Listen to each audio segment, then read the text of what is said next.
Hi, everyone. Welcome to Office Hours. If you're watching on YouTube and you'd like to get more information, you can find it at officehours.global. First hour is a general discussion about anything you'd like to talk about on media and virtual production. Second hour is something we'd like to spend a little more time on. Today, we're going to talk a little bit about getting into the industry. How have we done it? And any questions you may have around that process. Tomorrow, we're going to talk about Isadora. I have a feeling this is going to be a really geeky one, so it's going to be deep. So if you're interested in Isadora, which is just an incredible application that more and more of us are playing with, then definitely come tomorrow. Saturday, of course, we have education. We don't stream that, so you have to come here at 8 o'clock on Saturday to hang out with the other educators. And then on later Saturday, we have Belfast Method, which is you get to see a concert in Belfast where people are cutting it from all over the world. And so that'll be at noon, and I just put the link into the emails that go out. So you should have that as well. All right, let's jump into the questions, Bill. Absolutely. Welcome, everybody. And the first one this morning is from James in Dublin, Ireland. And he said, last night's conversations with Tony Mobley used VDO Ninja for the first time. How was the experience compared to other shows? And can you talk through the workflow? Go ahead, Guy. Yeah, I kind of felt like I loved the NDI coming out of Zoom rooms just for the stability, but I was proved wrong that VDO Ninja, it's formerly OBS Ninja, is a pretty powerful tool, and it's free, which I'm always hesitant to throw free stuff into production, and this felt kind of beta, but the image quality was fantastic. So basically, it looks like, let's see if I can jump over to this screen. It looks like this. I just had Chirig drop in. So this is the back end of what the dashboard looks like. So this is my MacBook. This is Chirig coming in on another machine. And then we're just grabbing the output, which you see at the bottom, it says copy link. And then you could take that link and put it into something like Memo Live. So this is Memo Live. And yesterday we showed this in the show where I just said, add a new source, web source. And so basically it's just a browser. Like it looks like this. If you open up that link, it just looks like a browser window.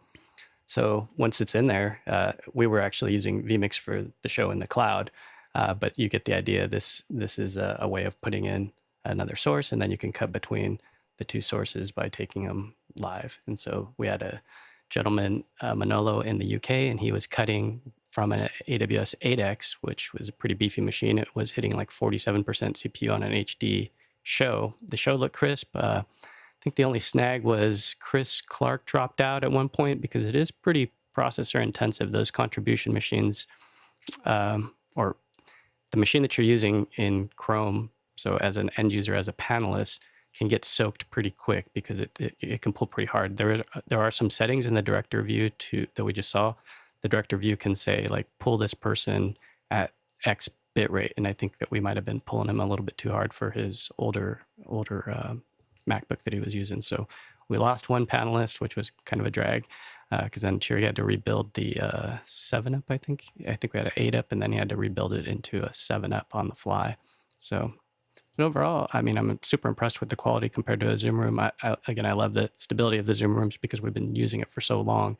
But this is a contender. I mean, it started with like Stream Voodoo when we started to see the possibility of using browser inputs, and now, because they were using them in the gaming industry, but you have to pay for Stream Voodoo. VDO Ninja, I suggest people give it a shot. Like just go to video.ninja.com, or I think it's video.ninja, and give it a shot. I mean, it's totally free. Use a MacBook or use a PC and Chrome and see how it works for you. Go ahead, Chris. First of all, it's totally amazing watching what everybody is doing. I'm continually shocked and pleasantly surprised every time you guys add another element. What I really wanted to say is that Aaron did, I dropped into the BTS for a while. Aaron did a great job of cutting the show. His demeanor on comms, just the use of the merge, the not overuse of the merge in vMix. I would hire Aaron. Thanks, Aaron. That's great. Stuart? I want a recommendation from Chris now. One thing about VDO Ninja, it also works from your mobile phones and works really good. The downside is it won't use the external USB grabber yet. Okay. Next question. James in Dublin, Ireland is up next. And James says, do gold-plated connectors really make any difference?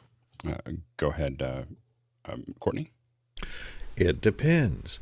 Yes, gold is a noble metal, so it will not oxidize. But use gold connectors into gold connectors. Make sure you're not mixing gold with tin, because that can cause a reaction between the gold and tin, causing the tin to oxidize, and it'll reduce your connectivity. So you don't find tin too much except on edge connectors for memory and hard drives and things like that. In that case, tin, if you have tin on one side, tin to tin would be better than gold to tin.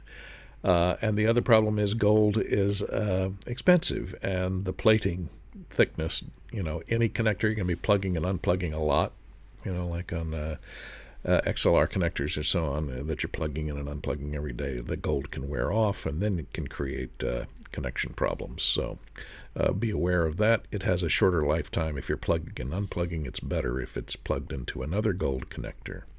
So just follow those rules. For some reason, I'm just waiting for some kind of moment where someone is, we make pure gold connectors, pure gold, and Yeah, but they're the pins bend really. $2,000 each. Yeah, exactly. Go ahead, Stuart. Gold has one distinct problem, and it's the reason it's not used as a conductor, is it is not as conductive as aluminium or copper, especially not copper, which is why you won't find gold in cables, only in the connectors and what have you. And frankly, bunkum. When was the last time you see a gold-plated XLR? They're aluminium in the actual tips. It's more than good enough for most uses. Next question. Moving on, Jim Hankins in Chesterfield, Michigan is up next. He says, shipped an ATEM Mini Pro to Kyle this week. Kyle H this week. He's having an issue where only one port out of 4 works for his Blackmagic Pocket Cinema camera, I guess. Works direct to monitors without an issue. Any ideas as to what might be going on for him? Go ahead, Jeffrey. So direct to monitors, I'm assuming that you've unplugged the ATEM Mini and plugged it directly into a monitor rather than plug the Pocket Cinema into the monitor. But if you haven't, then put that in the one and then put that in the monitor. See if the multi-view will show it, and then be able to plug it and unplug it from there. I would do a full reset of the ATEM Mini Pro to see if that makes sure. And then of course whatever software he's using on the computer, if it's older than the ATEM Mini Pro, he'll probably want to update to the latest version and then do the updates from there. And then last thing is, if you call Blackmagic, it doesn't matter what you have, they're going to help you figure that all out, and they'll do phone support for you really easy. Go ahead, Stuart.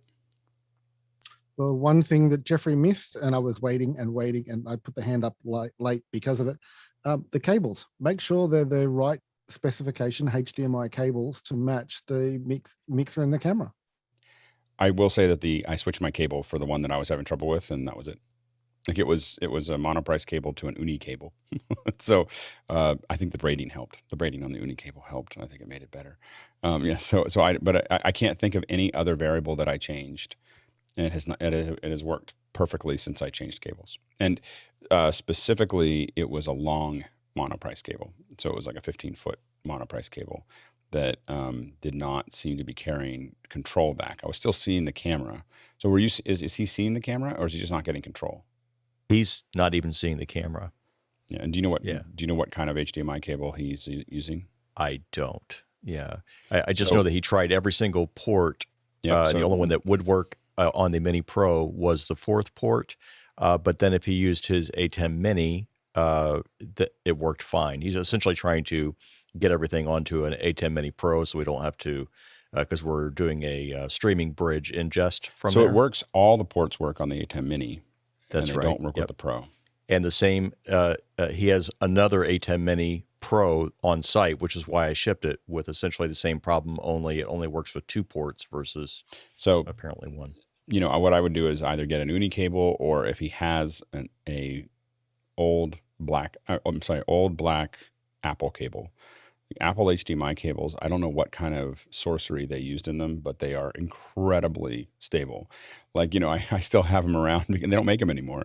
I still have them around, but 4K, whatever, like whatever they did to those cables, they just, if something's not working, I usually use one just to see if it works. It's a very odd thing, and I don't know what happened there. Anyway, go ahead, Noah. Also check the firmware on the camera and make sure it's up to date too. Yeah, and I did all of those things, and I still had trouble, and then I swapped the cable out, and then it was fine. So it could be one of those things like the cable that the Pro is doing is a little tweakier than the Mini, but it's still the cable, possibly. So what I would do is I would change to something that we know is, the Uni cables are the ones that I've been using without any issue, like 6-foot Uni cables. But I would switch cables and just see if it makes any difference. Next question. Jim Hankins in Chesterfield, Michigan, back with, when testing multiple destination streaming to YouTube and using the default key, we seem to be frequently unable to start the stream. It shows black screen with excellent connection. Is he hitting a key use limit, he wonders? You mean you're letting it just use a key? When you say default key, what do you mean? Yeah, so the channel's default streaming key. So we're just essentially testing, different variations of like multiple audio channels, et cetera.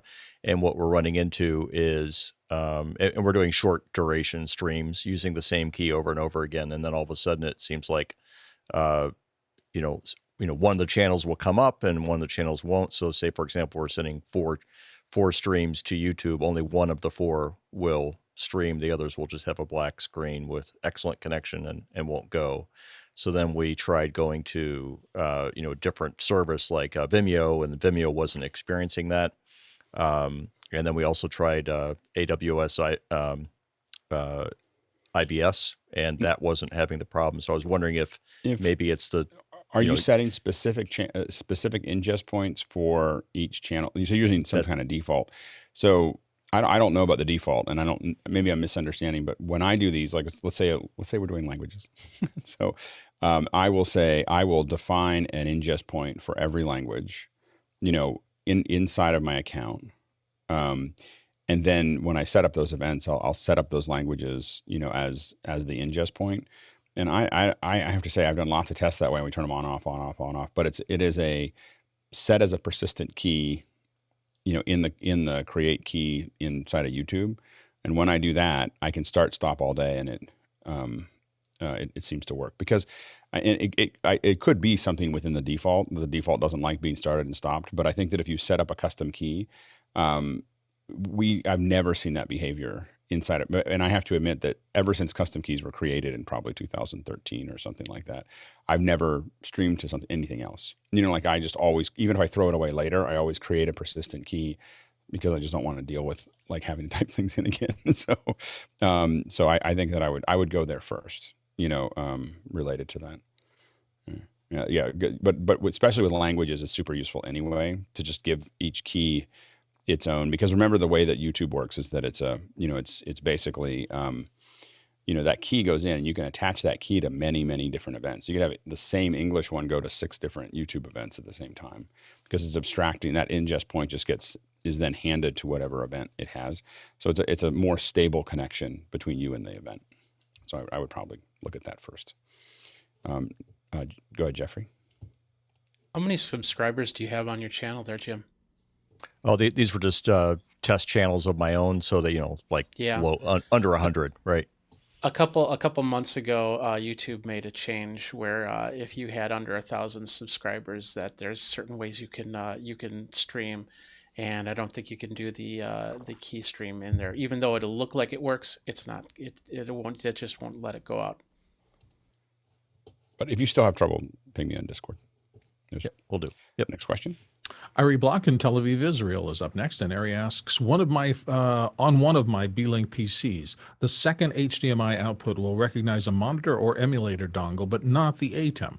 Would an HDMI splitter work, and can the panel recommend a specific brand or model? Good, Courtney. It depends. What you might try doing is changing cables. I have a Beelink right there going into the ATEM, so. And the ATEM does not designate HDMI 1 or HDMI 2. You can pick one, and when it boots up, it'll auto-detect something plugged in. So you might plug the ATEM in first and then boot it up, and then plug your monitor into the second one. That might alleviate your problem. As far as splitters go, You can't, if you're looking for a splitter to eliminate HDCP, they never advertise them as such. They always say in the advertisement from the manufacturer that says will not work with, non-HDCP compliant if it says it's compliant. Otherwise, they lose their ability to use the HDMI logo from the Alliance. But if you go down to the comments on any of the eBay selected Chinese splitters, somebody will ask the question, does it strip HDCP? And someone will probably tell you. Go ahead, David. Yeah, not a splitter per se, but the Geffen HDMI Detective Plus. It's about $125. It'll capture EDID from a known working monitor, put it in line going into the ATEM, and that might get around the problem. Interesting. Go ahead, Doug. Yeah, I don't know about all those fancy letters that Courtney just said, but I use a splitter coming out of my PC, and I take one of my monitors. I have multiple monitors. My wife says I have a problem, but you don't have a problem until you get to like 8. So I do have a splitter coming, PC to splitter to one goes to the monitor, one goes to the ATEM Mini Extreme. And yes, I did buy one, everybody. So I have joined the cause, and it works. So that is my screen, and but yeah, thanks, Courtney. I will go back and look at and listen to those letters so I can understand what the heck you just said. Go ahead, Chris. I'm curious, Alex, in the monitor count reaching 8, do quad split monitors count as 4 or just 1? I think it's just 1. I think we need to be, it's still in bounds. Yeah. Next question. Next question comes in from Mitchell Hill in Wilmington, Delaware. And Mitchell says, what would be the best method for removing broadband air conditioning noise from a client's recording? Go ahead, Chris. That depends. If you have not hit record yet, the best way to remove it is to turn off the AC. If the recording has already been made, you have to remember that every time you use some sort of digital tomfoolery to remove one sound from a recording, you're probably going to be thinning out the voice. That being said, the RX plugins are very good. They work quite well. Go ahead, Noah. So if you were on the pre-show, I was having a little bit of issue with my microphone because there was basically 2 levels of noise assist happening, or to minimize the background hum and noise. So the first one was on a Mix Pre 3, and the second one was in Zoom. Right, they were both essentially competing with each other. So yeah, just keep in mind, if you overdo it, like Chris is saying, you'll modulate the voice and you'll have weird things happen. The EQ is different. But specifically for the tool, I tend to use in Audition, which is part of the Adobe suite. There's a frequency analyzer, and it basically can subtract a noise print, and that allows you to remove that. A really simple way to do it is within Premiere, there's a master bus, and you can apply per channel, basically a noise assist within that as well. The 2 that I've if you're for post is RX, obviously, the isotope, and then the other one is Zynaptic. Zynaptic is those are the 2 that I have, that if I have to get rid of noise, it's one or the other, and I'll test both of them. So if one doesn't, I usually start with isotope and then I go to Zynaptic. It's like ZYNAPTIC or Q, something like that. And it's called Unveil, and it'll take out both noise and echo, room noise, like room echo. It's kind of magical, but it's expensive for a one-trick pony. Next question. Gabriel Ung in Malaysia is up next, and Gabriel asks, I've been asked to build a temporary green screen stage for 3 people. What's the recommended size, materials, for example, cloth or plywood, and the best advice to do this? Thanks. Go ahead, Stuart. Okay, well, firstly, we'd need to know how long the screen is going to be up for, because if it's temporary for 2 weeks, build it out of wood, because it's going to get some wear and tear. If it's temporary for a day, there's plenty of cheap options. You can go from Banggood and the like and just get a screen that hangs and make sure it's square, it's flat, it's lit properly. And that you correctly white balance the camera and the lights. Now, Alex is going to tell you after Noah speaks about a brand name that's made out of Lycra that you spritz some water on and it stretches and all the wrinkles disappear. Oh, yeah. But before Definitely what then, I'm gonna do. here's Noah. Hey, go ahead, Noah. And Stuart, you're freezing a little bit there, at least on my end. Yeah. So a couple things about the green screen. You said 3 people, right? So that's a big factor. Does each one of those individuals need a close-up? And if so, are you off axis so you have a much wider area to cover, right? So those are things to consider. Are you doing a head to toe of each one of these individuals? And then are they being composited separately, or are you doing it all in a single shot? So that will obviously, all those factors will play into what you're trying to build out. I would say, in my experience, lighting green screens, I typically do a 4 light setup just for the green screen, too high and too low, essentially, because you want it as even as possible. And so if you go with a fabric, you have to iron it out or make sure that it's as clean as possible. So I personally prefer a painted green screen or cyc wall or something like that. And then my recommendation for a single person head to toe would be a minimum of 10 by 10. And depending if you need that cyc wall, that's going to add a few more feet as well. Go ahead, Bill. Just a quick add on to what Noah said, that if you are, when I saw 3 people, I thought 3 cameras. And if you're going to do that and have crossing shots, that green may not be a screen so much as building a cove, which has rounded corners that you can shoot crossing cameras and not see anything on the floor. Yeah. So the thing is that if you're gonna, Bill and Noah are correct in the state of if you're gonna start doing multi-camera, remember you have to have multiple versions of that background as well. So they all have to kind of match, or it just looks really silly. So so if you're gonna put up in a CG background, you have to think about that angle, and you can't move them as much and everything else. And so you have to kind of think through that. The best cove material, not that's not necessarily designed as temporary or permanent, is ProCyc.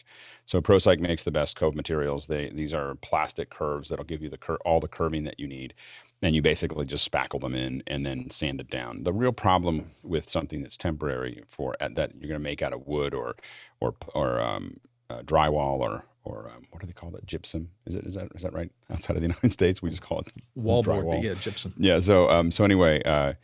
Is that the surface really makes a big difference when you're really trying to get every little hair, and it's really hard to get those surfaces to be as smooth as you'd like them to be. It takes quite a few rounds of primer and sanding to get it down to a point where it's perfectly smooth, in that area. I use composite components, Lycra. In this case, if I was not doing cross cameras, I would use the 12 by 9 is what I do, 12 wide, 9 high. It's the widest they make without a seam, on it. So anyway, so I would make it that way. What's nice about it is you can stretch it into a frame. So you take a frame that's slightly bigger than it, and you can stretch it all out. As Stuart said, spray it with water, and you come back 3 hours, and there's 0 wrinkles. And for whatever reason, I don't know what Jonathan Erlin did, but the green key's better than everything else, and it actually has a different characteristic in the infrared space than most of the other greens, and it's also just for whatever reason green. And there's an indoor and outdoor version, so depending on what you need. To Noah's point, I usually can do for 3 people, if it's only a single camera, I can do it with 2 4x4s, Kino 4x4s, basically aiming each one at the far corner of it and then moving them around. The thing that really makes a big difference is scopes. So you want to be able to get scopes out and look at those scopes, and what you're looking for is, in the LumaScope, you want to see it basically sit at about 70, between 65 and 70, and you want it to be a flat line all the way across. So right at the end, it'll just droop out, but you don't want it to lean one way or the other, and you don't want it to and you don't want that to be very wide. The wider it is, it's basically the more greens that you're going to have to key out as you start to key out more greens. So when your green isn't even, then you have to key out more of them, or that one line is wide. You're taking away the grayscales that are right along the edge, and the edge is all that matters. So, the harder you have to key, the more you're going to have to get rid of those, and the harder your key is going to look. Anyway, next question. Hasmukh Kajar, a friend in Cape Town, South Africa, has a question next. I have asked this before. For a Zoom-only centered event management, can the panel provide a quick overview of when the event has to be in Microsoft Teams? Can we have a second hour for Zoomies who have to succumb at times to the Teams environment? Go ahead, David. I don't know if I have the answer specifically, but if the client is a Teams-based shop, it's probably in best interest to lean into it a little bit rather than have them flip over to Zoom. We're doing it at work, and this is why the other day I brought up the product PEXIP. PEXIP is a software product that'll do interop, so you can, the Teams clients can then call into Zoom or wherever as if it's a native thing. And I got to lean into that in the coming weeks, so I'll have more. Yeah. Go ahead, Bill. PEXIP. What David said, the client can determine this a lot. And I've got a client who does that. And I will give Teams some credit. They've come a long way from the first time I was forced to run a meeting in Teams. They've put a lot of resources and effort. I still don't think it's to the level of Zoom at all, but it is functional and they keep adding more abilities. And the client is right in that circumstance, because often, in my case, they have maybe 10,000 employees around, and you're not going to change their production system. Good. You have to Chris. bend to it. Yeah, a lot of times companies will have IT departments that lock out certain downloads. Sometimes you work with the people that make the product, and they really want you to use it. So it's not horrible. It's just different. Because I feel like you have to lean into NDI at that point, because the teams give you the access. Some of the producer tools will give you access to pulling all the ISOs out via NDI. It's shocking to me how some companies, and I'm not saying Microsoft, but it's shocking to me how some production companies will really shy away from pushing into technology things. And this is one of the things I'm always impressed with, the stories that we hear from you, Alex, about how, and frankly, it would be a masterclass to sit in a negotiation with you talking to a client. But I really am trying to lean into the NDI. They won't give us access to get into the back end to turn on the NDI. Believe it or not. Right. It's a feature. It's their feature. Oh, we don't want to talk to them. Oh, we don't want to ask them to do that, because that client, Microsoft, is setting up their own meetings, and we're just told to join them, shut up, and record them. So in that case, you're basically just joining there and then ISOing each person, right? Each computer is ISOing a different person and then just recording. We screen flow them, believe it or not. Yeah. There you go. Next question. Moving on, next one comes from Mike Emmett in Melbourne, Australia. And Mike says, during a production today, I suddenly lost control of all the Blackmagic 6K cameras attached to my ATEM Mini Extreme. Has anyone seen this behavior and perhaps know a fix? Go ahead, Noah. Professor, I don't have a specific fix for this situation, but generally my 3 rules with Blackmagic are: check network settings, make sure that you're hardlined into everything, trying to control that system, and your priorities are set in network. Secondly, check the firmware across your cameras and the ATEM, and then finally, support is great with Blackmagic. It's actually really important to file a ticket with Blackmagic if you're having this problem, even if it's only transitory, because we're seeing it more often, and I don't get the impression that they are seeing it. So while we figure it out, you want to call in and let them know what happened so that it's showing up on their radar as something that is coming up, because it does seem to be something that is happening in the extremes specifically in some of the pros. And so I don't, it's a really odd behavior, and since I experienced it too.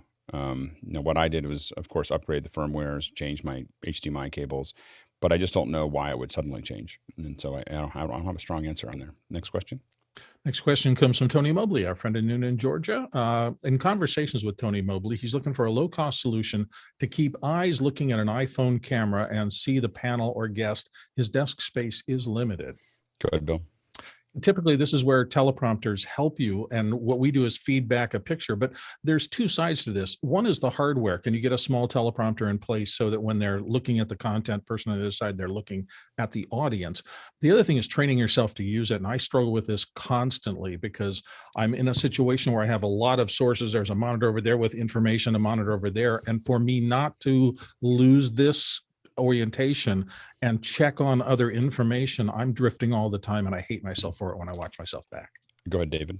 Yeah, speaking to this, I recently just reintroduced my little teleprompter. A while back, Bill, John Edelson recommended this one. Key is so fine, some little Chinese brand thing, and I'll switch to it. It's a little 5-inch, I think that's it. No, wait, wrong one. Nuts. This little teleprompter, I'm using a Feel World 5-inch monitor. and there's a camera behind it, little tiny, and that's a New York City style apartment thing. It kind of helps me get things going. Those are the two links for the two products, and I'll talk to you later about it if need be. Yeah, one of the things I think we've seen some other people do in the group as well is to have a phone, and you get a phone teleprompter. Like there's lots of them for about $100, and they have their second phone or something else just in there, and they join twice, and so they see the people. They kind of let it roam, and they're seeing the people that they're talking to. But there's like two phones that are. It was someone who did that last summer, I think. That I was like, wow, that actually works. But I haven't personally done that. But that might be a way to do it without a whole nother computer. Next question.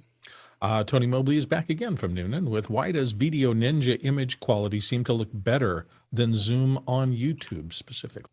Okay, go ahead, Stuart.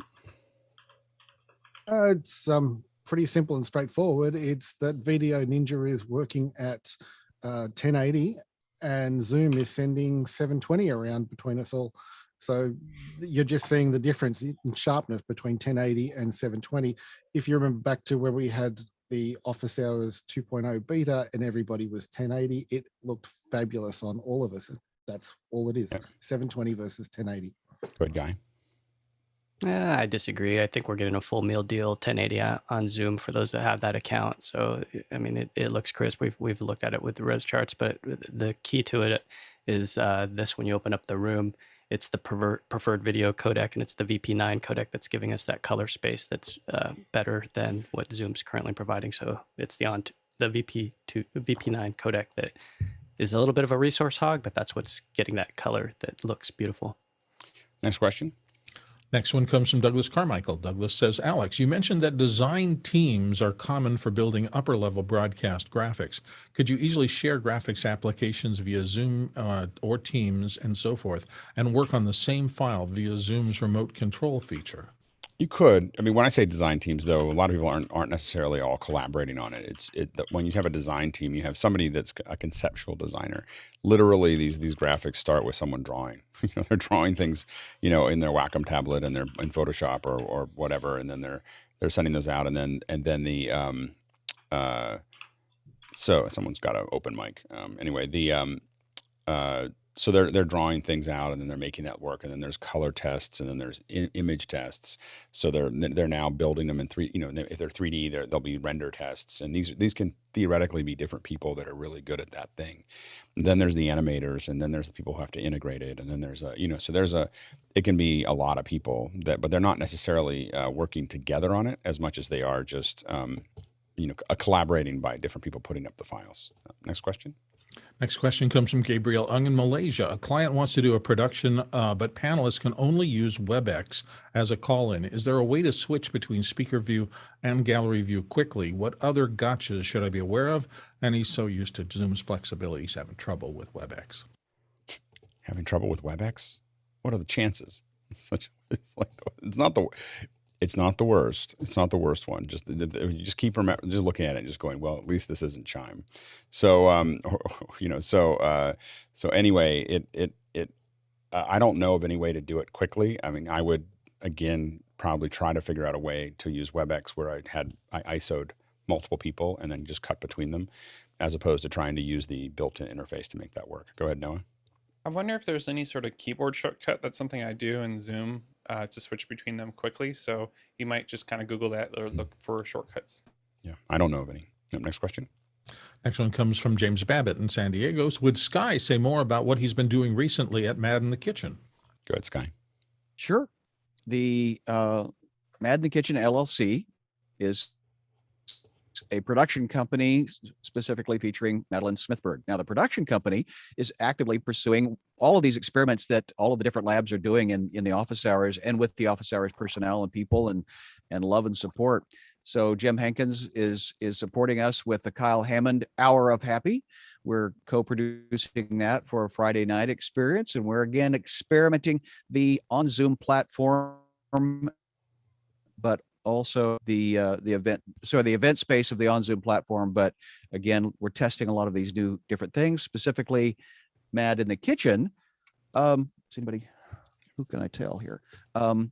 We are in conversations with people from Los Angeles, not the former, but some new potentials and building a show. So stay tuned. Next question. Sean Moore is up next, and he says, I'm new to live streaming with multiple remote guests. My current employer is asking how we could do IFB, interruptible foldback, then so with the ear prompters, for each guest that are coming in via SRT. We use vMix, which is limited on SRT outputs. How are others handling having IFB to multiple guests? Most people who don't have IFB returns or some kind of return there have been using Unity.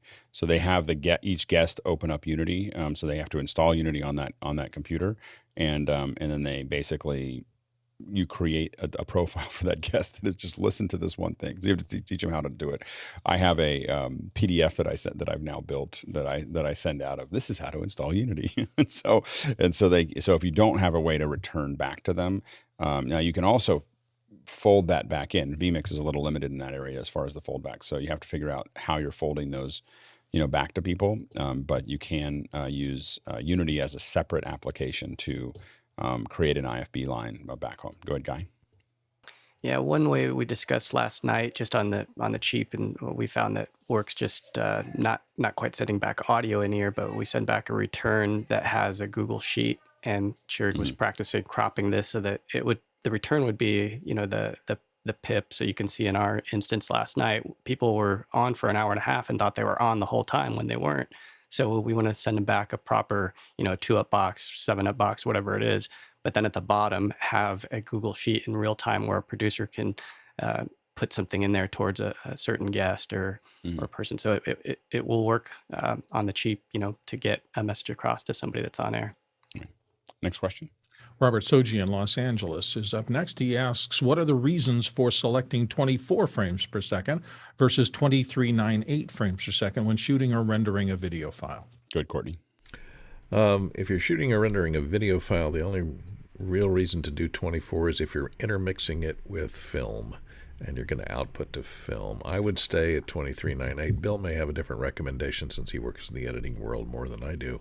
Shooting at the integer 24 frames per second and intermixing it with digital cameras that are normally 2398 for the 24 range can be problematic with keeping sound in sync between different clips. And you have to pull up or pull down, which creates havoc in post. Go ahead, Bill. These frame rates are talking almost exclusively about the numbering of the frames, not the number of frames shot. There has never been anything that really shoots fractional frames. That's kind of physically impossible in the way that electron scans work. But the numbering is important, and those fractions came about because the clock time and the number of frames are a little bit off depending on the systems that you're using. So when you see this 23976 or any of the other fractional pieces, just understand this is about the display of numbering to match clocks. It is not about the actual numbers of frames being recorded. That's always consistent. And it does have to do with audio sync. And if you're using it 24, 30, or 60, so U.S. standards, you should always use the fractional time code. So don't vary into the full frame unless you're really doing film, which almost nobody does. 2398 is the right way to go, 99.9% of the time. Next question. Andy Kokendorfer of Viera, Florida says, has anyone had a chance to work with Zoom's Smart Gallery? Curious about the quality of output and any cropping issues. Thanks. Is the Smart Gallery the goofy one with that's immersive, right? It's not the goofy one. I don't know what the Smart Gallery is. What is the Smart Gallery? Does anyone know what? I don't know what the Smart Gallery is. I feel like I should have learned this. So wasn't there a class, David? Did we lose David? Oh, can't hear. Smart Gallery, as I've seen it on the Neat products, will give you like the 3-up kind of vertical cut, if I'm not mistaken. And you haven't seen it yet either, though. Saw it in action and in a demo, but not in person. Right. So it looks good on paper. Yeah. So not a lot of understanding yet. Next question. Sky Gleason in Seattle is up next with just discovered a great podcast featuring Ken Burns talking about how he makes decisions to make his films. How do people consume podcasts now? After all, history is story plus high. Oh, that's interesting. That's a Ken Burns quote. I didn't know that Ken Burns was 21. Go ahead, Courtney. I think I use no, I can't think of the name. One of the radio type solutions that it works with A lady. I don't want to say her name out loud, and Google Home, Right. so that you can just request a podcast and it will automatically find it and play it. Yeah, I use Overcast is the thing on the Mac not on the Mac, but on my phone. But I have to admit that I haven't heard a podcast since After Hours started. So I barely heard NPR. Like all of my, like if I have dead time that I'm going to, not dead time, but like time that I can actually listen to something that isn't, that I'm not working on something I have to think about, I'm just listening to After Hours. So it's become an odd thing for me to think about podcasts, but not actually listen to anymore. It just kind of died away. Next question. Tlaloc Lopez Waterman in Astoria, New York, is next with might we have, or have we already had, a second hour with the creator of VDO Ninja? We haven't. Go ahead, John. So we haven't had him on here yet, but he was on Floss at Twit Network, Floss Weekly. I'll put the link in the into Makana, and I'd love to see him on here. It'd be great. Yeah, you just schedule it. So put it in the second hour, and let's see if we can reach out to him and find him, and we'll bring him on. Next question. Guy Cochran's playing self-catch, I think, maybe. What was shown in the Panasonic booth at Cinegear that we should know about? If only we knew. Oh, wait, Guy, what do you have an answer he for your goes question? long, he shoots, he cuts. So this is the Panasonic booth, and this is a BGH1 with a data video PTR10 head with a Tilton nucleus lens control. So they were showing how you can take this camera control and control cameras with this big old controller. Let me cut to this one. So you can see the lens gear on there, and they're actually controlling that through the controller. So with the BGH1, you have to have a special cable, and that camera will communicate to the lens. So now you can do zoom and focus of a large sensor camera and pan tilt zoom with this device. So really, really cool. I just heard about it and I was excited. Go ahead, Stuart. Guy, can you go from this to this so we can actually see it properly? Oh, that's just how it was recorded. Yeah, someone else shot it. Next question. Georgie Kennedy Jr. in Washington, D.C., and here on the panel today says, how important is it to make testing your new tech a priority? Go ahead, Doug. Yeah, you should always make it a priority to test not just new gear, but all your gear.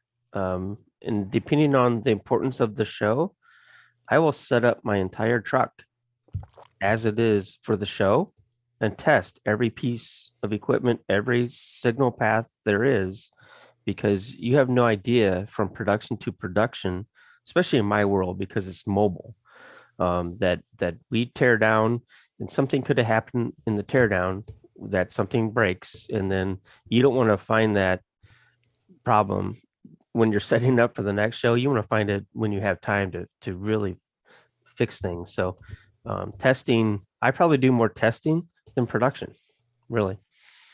Yeah, absolutely. Yeah, go ahead, George.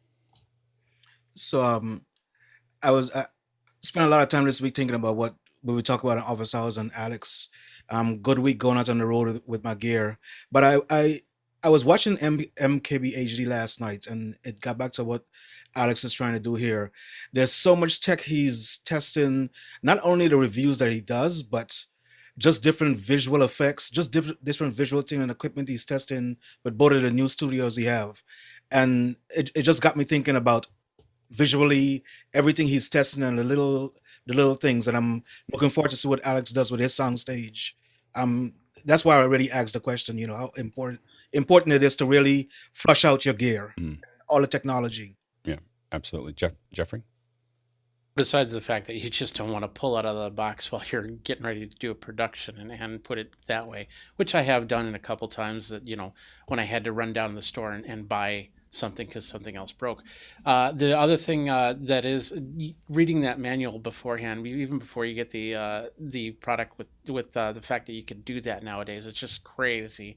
And if you just don't feel like, because I have a hard time reading, it's also a good idea just to get into something like After Hours and say, hey, I'm going to unbox this and set this up. Who wants to help me and figure this all out? Because you might find some things that you didn't expect that device to do. Yeah, I mean, one of the things that I hope to do as we kind of move forward is to have lab times, after hours, most likely, that we have new equipment that just came in, and we're going to test it, and all of you can ask questions. Do this. Like, what about this? And how? Let's look at this, and let's look at that. And so, in the same way that I found that it's much easier for me to learn about new products with this group, I kind of want to get to a point where we do, we look at and review products as a group. So there's a video output from this, or this is something that we're working on, and here's the signals, and doing more and more of that. And again, this gets back into, as we get larger as a group, we can get a lot more market force, and with market force, we can call anybody and have them just send us something for a week. We can do a lot of that now. It's just a time thing. So, but we can, get a lot of those things. But I think that we are definitely testing a lot now. But I do want to get to kind of a lab environment, and that's kind of my vision of where we want to get to, is a lab that's doing something every day. We have a group of people that are doing it, and we're all watching and being part of those. And maybe it gets to a point also where different people here who have different specialties have that delivered to them, and then they're broadcasting out to everybody rather than it always going to the same lab. So we'll keep on working on that. Next question. Stuart in Melbourne here on the panel wants to talk about 3D printing. Does anyone have any experience with the official Comgrow Upgrade version of the Creality 3 3D printer? I don't think anybody else has it. I think you're alone. Well, it's a shame. It was just, I saw it on Amazon. It was a good price. And it has apparently had all of the updates for silent motor drivers and what have you already built in. But I thought, well, if anyone's used it, maybe. Go ahead, Courtney, real quick. Yeah, the V2 of the Ender 3 V2 has most of the same upgrades with the silent drivers and the board upgrade and all that stuff. The hot end, I'm not sure what the Comgrow upgrade includes. They make a 300C hot end, which will allow you to print higher temperatures like nylon and things like that. If you're planning on printing nylon, you could go to that. But other than that, I haven't used it. Next question. Stuart F. is right back again with another one, this time NDI on Mac using Newtek Studio monitors. The record path is set. Clicks to record, no files written. Anyone had this and have a solution, and he's on a Mac Mini server 2012 Yosemite as the OS version, fixed to use AJA's raw recording application. Go ahead, Stuart, real quick. I should point out, additional to this, I tried to install the current version of NDI, and it broke completely because it doesn't like Yosemite. So I'm stuck on an older version of NDI on that machine that I think it's probably installed. It's probably Yosemite. Yeah. Go ahead, Guy. It wouldn't record. I know it's Guy. Yeah, I would say I just tested in. Those files are huge. I'm on a Mac Mini M1, so different beast. So I would not do it that way. The way I do it is with Mimo Live, and then Mimo Live allows you to select the codec that you want. So you can go with something really low, or you can go ProRes 422. Mine seems to be at 422. I'm getting 1.19 gigabytes a minute, which is pretty big. But you can choose what you want depending on the quality that you want and for how long the files are. But Mimo Live could be a drive speed issue too. Yeah. In an older 2012 the drive is the drive is an SSD in there that I've replaced. But the thing is, this is something that I've done on PC so many times. It's not funny. Just hit record on the monitor and it records. On the Mac, it's Yosemite. The button's there. I'm hitting the record. On a Mac, you'd have to tell me whether you did it on a modern Mac. 2012 is pretty. I wouldn't try to do anything with media in a 2012. That's like a key server at that point. Next question. One program. Chris Hornberger in Wilmington, Delaware is up next. I co-hosted and produced a motorcycle podcast almost 10 years, routinely at around 100,000 downloads each month. Could break that. Clever, is it? Clever could break the ad money nut? I don't know. With so many available today, is it worth trying to break in a new one and build or start up in a network? I guess a new podcast show. This might be, Chris, I think, is new and it just wasn't tagged. Go ahead and put that back out and we'll come back to it in a second. We'll just finish off a couple more questions and then we'll go. I have to cancel and then move. There we go. Yep. All right. Next question. Tlaloc, our friend, is up next with, could people who have experience being on camera with IFB, what's the best way to become used to it and not let it derail you? That a lot of it has to do with the producer not talking to you while you're talking. That's super important for an IFB. For whoever has access to your IFB should not talk to you while you're talking or when you're close to talking. That's how you don't get derailed. It shouldn't derail you otherwise, but you shouldn't be hearing any kind of live cut or anything else. And you should only be talked to when it's absolutely necessary in your ear. And when that happens, it should only happen when you're not speaking. Now, very experienced. I've heard very experienced folks get talked to while they're talking, and it's kind of like circular breathing or something. I don't know how they do it, but they'll keep talking, and someone will be talking in their ear, and they'll somehow figure out how to do it. But that's like thousands and thousands of shows, of someone who's done that. I wouldn't recommend it, and it's very, very important to us not to do that. Go ahead, Chris. I've spent a lot of time directing shows with an IFB with talent on set, and I find that the most important thing that you can do is you get them in their IFB right away when they come into the studio, and you just talk to them a lot. You give them little bits of advice. You keep reminding them, don't respond to me. Remember, you're the only one. You're the only one that hears this voice in your head. But you just talk to them a lot, and you get them like. You build up a certain level of confidence, and then you also get to get experience with the way they process stuff. Pro talent that can take a line while they're giving a line is magic, and I've had that also, and it's really amazing, like you said. Yeah, absolutely. Go ahead, Bill. Yeah, I had the same circumstance. My wife was on local TV for a while, and she came back the first week and said, this is the most difficult thing I've ever had to learn. And she was in that circumstance where she was on a panel with 3 other women. They were constantly talking to all of them on the same IFB chain, so they didn't have that specifically. So she had to pull her cues out of that stream, listen to it all while she performed live. And it was an uphill climb. She managed it after about 2 or 3 weeks of doing it almost every day. But it is a tough skill to learn, very tough. Go ahead, Courtney. Another thing to watch out for is if you're a producer or director talking to someone's IFB, if you're monitoring audio in the room through a speaker, and it's possible that you're monitoring a second or 2 late, they will hear themselves delayed about a second, and that will definitely throw them into a tizzy. I've seen hosts be able to work through that, but you can see them like their eyes are kind of like pulled down and they're talking and they're hearing themselves, and they can talk through it, but it's usually, again, that's why you hire high-end broadcast talent with a lot of experience. Or if you see them suddenly pull the IFB out of their ear.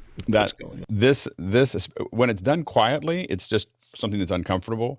When someone pulls it out like this and then drops it, that's telling that is like a, hey, you, that is like, you screwed me up, And so like, there's definitely, but if they just slip it out, it means there's something minorly wrong and they're not blaming the audio engineer for it. But if they pull it out with, where you can obviously see them pull it out like this and drop it out, that is a communication to the audio engineer. Like, I can't say swear words here, but that's what it's saying, to the talent. So anyway, I just will say the last thing I'll say before we jump into the next thing is comms is everything.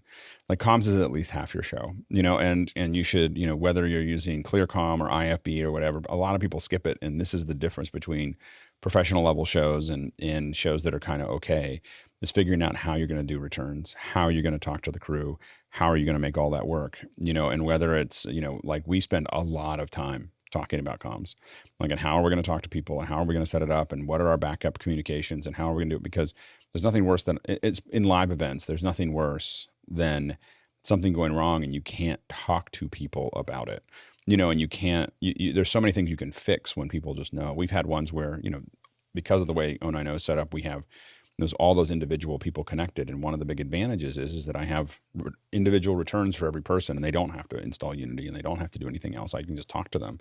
And we've had ones where someone's breaking up, that we tell the host, hey, we're going to drop, Lauren out.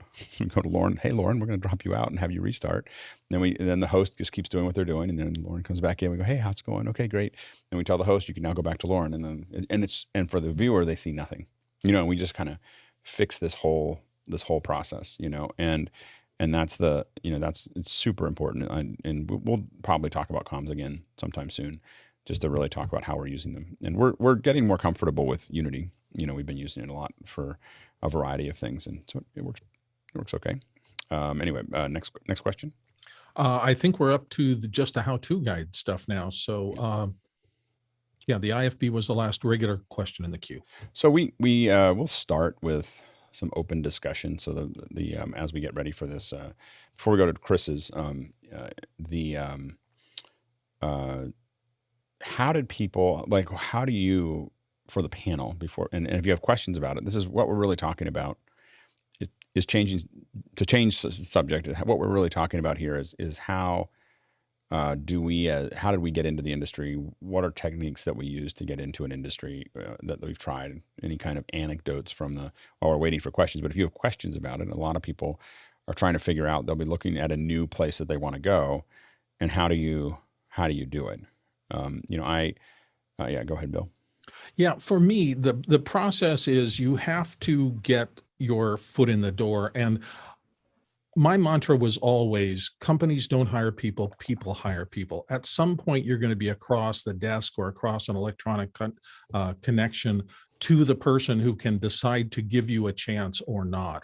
So everything you learn how to do in terms of human-to-human communications, the little sub things, just making eye contact with somebody when you're talking about them, feeling confident enough so you're sitting there not overly nervous. I mean, none of these things are necessarily breakers. And if someone sees real talent in you and you manage to communicate to them that I think this person is respectful, will not be a problem on my set or in the job that we're going to come in, and I just kind of like them. I'm getting a good vibe from them. Sometimes that's enough to get that first little foot in the door. I will also say that in this environment with everything online, every single thing you post out into the internet universe is fair game for somebody to look up. So be very careful about all your communications through email and on social media sites and chat rooms and stuff like that, because just like all your friends can see it, all your potential employers can see it. Mm-hmm. So it becomes really important to start understanding and building your reputation early and just be a good person so that you have that chance when the door opens a crack. Go ahead, Courtney. Yeah, I've always said that it's what you know keeps the job for you. Who you know gets you the job. So it's I found that if you know somebody and develop a good rapport with them, and they are well connected in the industry or working in the industry or in a position to hire you, it's who you know will get you the job. But you better know how to do your job once you get the job. So networking is very important in this business. And how you do it and how you do the job. It's not just knowing how to do it, not knowing what you need to know. It's how you approach it, and those things are, the people that we hire, because we're always giving people a new chance, let's throw somebody in and see how they do and figure out what it is in the areas that we can. What's important there is showing up on time. And I say on time, not really early, like 10 minutes before is good. Showing up on time, being reliable, not making unforced errors. And so you want to think about this in the sense that there is a temptation to show off or to show how effective you are when you go into a new team. And the temptation will have you jump out of protocol, to go try to do something that's a little out of the box. You want to be careful of that because you want to know where you fit into the food chain and exactly what, and if you don't know how to do something in a production, especially a live production and with big teams, you want to figure that out and try to make sure that you're doing it in the order that you're supposed to be doing it in before you start jumping in. But I think that you just have to be very careful and very aware of your, but being reliable, paying attention. I think Courtney's talked about it a lot. Not looking down at your phone unless you're doing something for work, is a really important, like getting those things out. And again, just these are basic ball handling skills. And so this is the first thing to break in. You can do a lot of cool things, but you have to be able to deal with these kind of fundamental, reliability issues. And then, a lot of it is that, for me, when I wanted to move into one industry, I know this will be hard to believe, but I had something that wasn't quite a mohawk, but it was pretty clear. There was a time when I was shaved on the sides here and had long hair. And I summarily one day just decided I wanted to get work, and I just cut it all off. it became this, really quickly, because it was a calculated move of I want to break into where I want to break into, and I don't want people to think about my hair, and so it was like and I changed the way I dressed. I changed, the motorcycle jacket went into the thing, and the big boots, and all the stuff that was part of my personality at the time. I just put into a closet and executed, moving forward. And so you want to think about what industry, and then look around. And if you stick out, it's not that you can't do it that way, but you just need to know that you're creating more headwind. Go ahead, Noah. Yeah, I was just kind of curious too, with people who want to get in, or our audience who's listening now, like if you have a targeted question around live production or film production, television, whatever, that might be helpful to clarify. And then also with the panelists to talk like a little bit about their background of, how they came up, or that might be helpful too. Go ahead, George. I would say, breaking into the industry, a lot of times I struggle, and even this past week is, if you're hired, for instance, this week I was hired as the EIC and the TD. So overall, I was in charge of backstage and the crew. And a lot of times when you have two video engineers on the same job, someone else might be doing something. It's hard for them to kind of release themselves from being a video engineer when you're not really in charge of the overall set. So when you come on set is just make sure that you not necessarily humble, but know the position you're in. Don't try to overcompensate to say that, well, I'm still in charge, or, you want to show your skill set. You know what you know, and just kind of humble yourself and just get the job done. Also, don't try to, one of the other issues I generally have, because we do a lot of staffing companies in the DC area, is if you hired to be the graphics person, just do the job as the graphics person. Don't try to network the whole computer system and then it breaks when the presenter gets on stage, because that's not what was asked of you. Don't do something that you weren't asked of, because what's going to happen when you try to integrate your own little situation, then something breaks, then you have to try to explain why you did that. So I would say just humble yourself when you come on set. You know what you know, as I always say, do your job and just move on. It's not that serious. One of the things that's the hardest for people to get around is everything you touch becomes yours. Like everything you touch is your liability. As soon as you touch it and anything goes wrong, you're now under the bus. So just be careful of the team dynamics that are related to this process. Is be very careful of what you offer. What you may know something about that, and it may not be your fault when it breaks. But if you touch it, it's yours. So you just have to be very careful of staying. And people have a hard time when they are breaking into the industry of understanding. This is just a key thing. This is like a fumble that you see constantly with new people that are breaking into production, is them trying to do more than they can actually get done. Go ahead, Bill. I was also going to say there is a hierarchy on sets, and I think one of the most important things you can learn to ask when you're new in the business is the first day, or with the person who hires you, who is my supervisor? Whom do I listen to on set? It can be so weird, because I actually had a circumstance where I was an announcer for a live show that was going out to broadcast, and in the rehearsal, the very first rehearsal, the producer of the whole thing, who I thought was the ultimate boss, pointed at me and said, "Go, go." So I started my announcement, and I got called on the carpet later, justifiably, because the director who was responsible for directing the show was not ready for my VO. I wasn't potted up. So you're in conflict as to who do I even listen to? So finding that out first really helps you kind of fit into the crew, and everybody go, oh, they understand how the game works. They're going to listen to who we told them to listen to, and nobody else. Go ahead, Noah. When you first start out, you're probably going to start as a production assistant. And really just at any position, you kind of, one of the things I like to do is essentially ask questions at the right time, but then also not like derail the whole show by asking too many questions. So you got to kind of balance that and figure out the good time. Obviously, you need to get your job done and do what your responsibilities are, but there are going to be lulls between stuff, and that's a good time to ask curious questions. But also, when somebody asks me questions, it also lets me know essentially what their skill level or thought process, their evolution, right? If they ask more specific questions, it shows me that they have more knowledge or that they've done their research on their own. So that's something to keep in mind. Go ahead, Chris.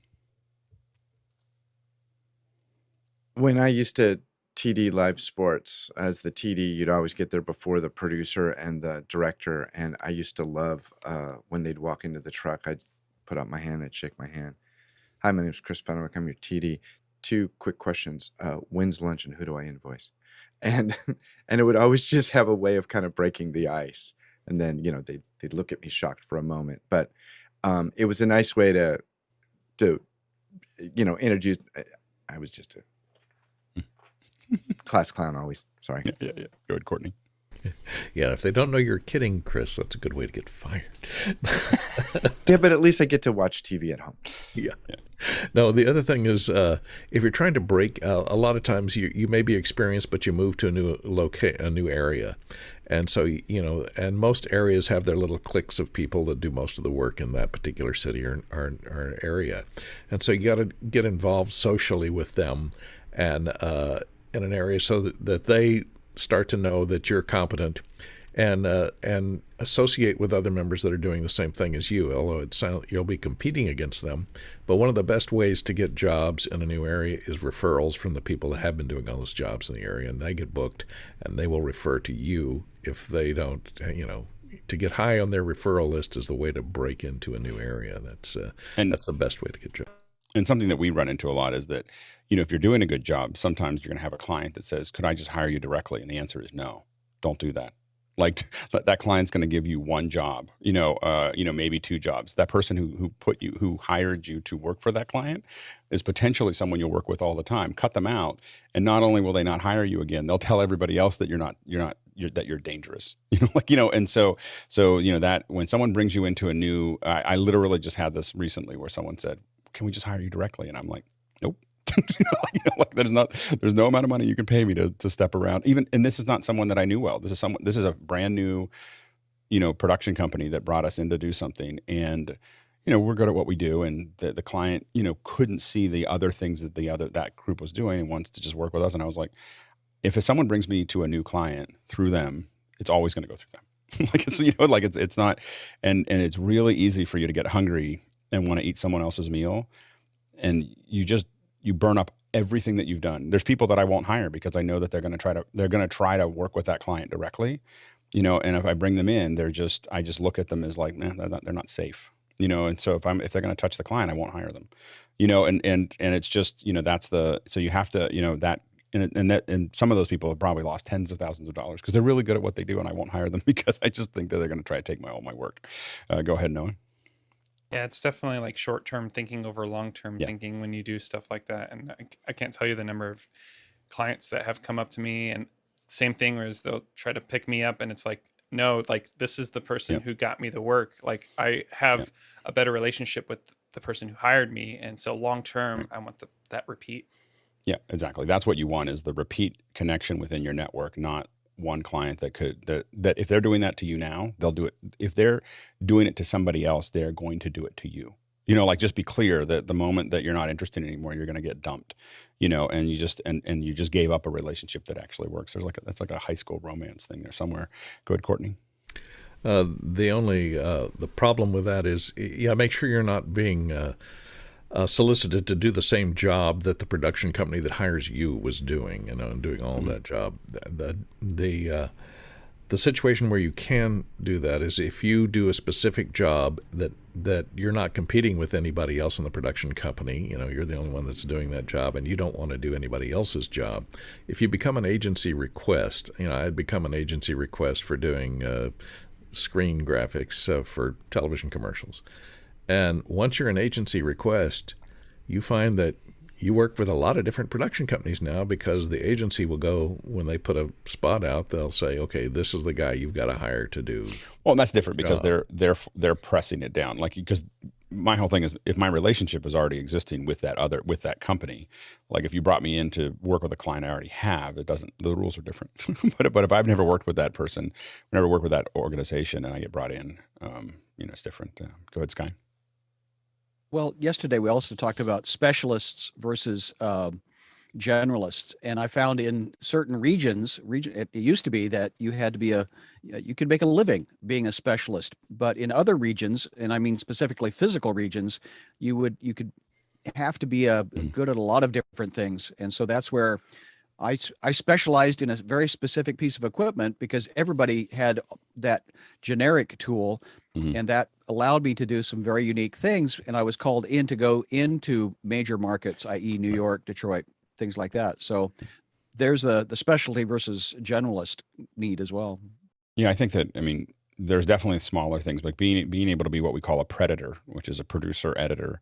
You know, that director, producer, director, editor. Yeah. Yeah. So, you know, there's predators, and then we had ones that we called super predators, which were like, they could do 3D, they could do compositing, they could do, you know, like you in that general. So someone I could just throw at a project and have them come out with a piece of product, you know, and that is, those folks are super valuable, you know, at one scale. But can they, you know, when we get into a larger scale, I need a specialist that really knows a lot about that area. But at a small scale, they're really valuable. And we do have to remember, when it comes to our specialties or our general thing, is that for those of us who live in, most of us here who are watching from somewhere in the world that they have a computer and they have access to Zoom, you know, the benefit that you have is that you have access to bandwidth, and you have access to opportunities, and you have access to those things.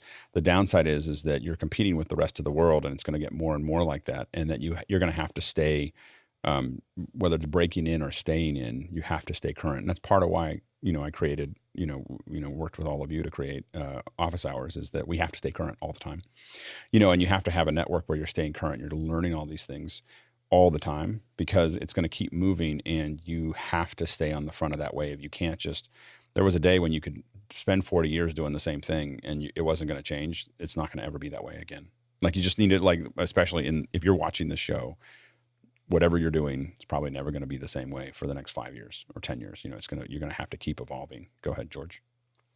The one thing I would say, and Alex just mentioned a little bit of it, care about this craft, whether it's in the AV production side or the production side. Care about your craft. It's so many. I've been back on the road now in the local DC area, and I'm hearing a lot of folks saying, well, you know, over the past 18 months, I've forgotten how to do this. You know, it's been a pleasure to be on office hours and keep it going. But care about your craft. I have a lot of folks that I work with, it's just a paycheck for them, and it makes my life difficult on production. Care about your craft. Yeah.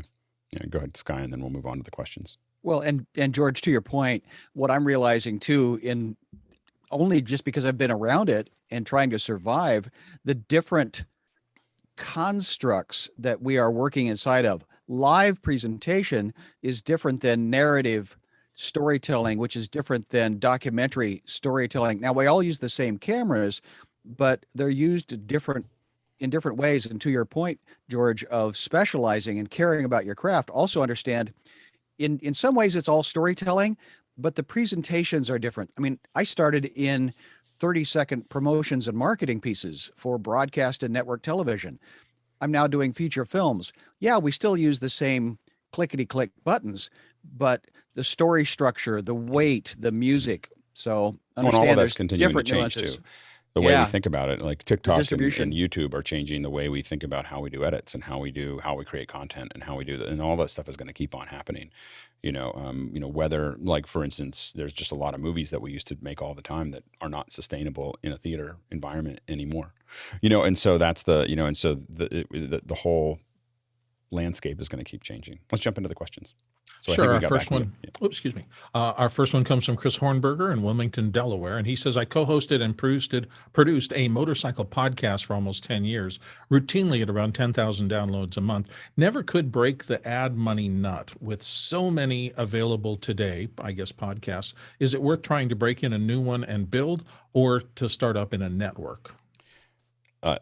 So what you want to do is you want to look for an ad company to manage your podcast. And if you haven't been able to turn sales, 100,000 people is a sellable audience. You know, anything over about 20,000 is a sellable audience. Now, does it make a lot of money? I don't, you know, it depends on the cumes and the target audience and everything else. But in a podcast, if you do something like PodTrack is the one that we used for a long time, what they're doing is they're aggregating a whole bunch of things. Like, okay, you want an advertiser like audible.com wants to get out to lots of different groups, and you fit into that group and you let them, run their system, then they can actually they're selling the ads across a large number.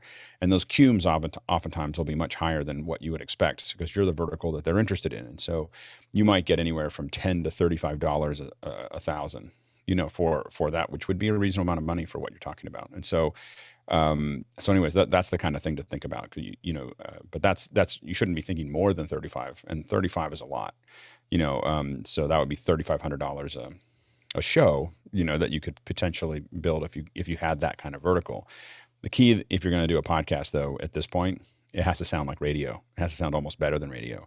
The thing that really is hard for advertisers is off-colored, whatever you're doing. I haven't heard your podcast, so I don't know. B, low quality audio, not well organized structure.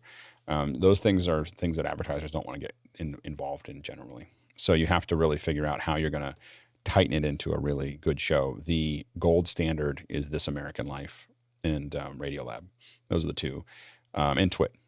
So those are Leo runs a tight ship. As a podcast, as a live show, as a podcast, This American Life is the best one made ever. Like, it's just, I listen to it. I ones that I like. I mean, I listen to all of them, but it's the one thing I still listen to, other than After Hours. But it is the construction of the stories, and the construction and the sound effects and the quality of the audio and all the bits and pieces. We just want to think about that. Now that probably has a budget of $100,000, $200,000, $300,000 a show.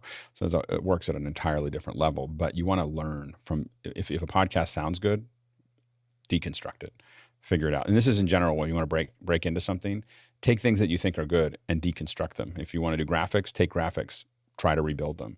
Take edits, try to re-edit it. Take audio, figure out why it's good. And those are the things that you want to dig into it. Next question. Comes from Stuart in Melbourne, and he asks, if you're not an actor, director, or cinematographer, should you worry about a show reel? Good, Bill. I apologize on the last question. I jumped over. I was in the wrong page. I didn't see the names. I got to figure out a way that we display those correctly. Yeah. Anyway, go ahead, Bill. Absolutely.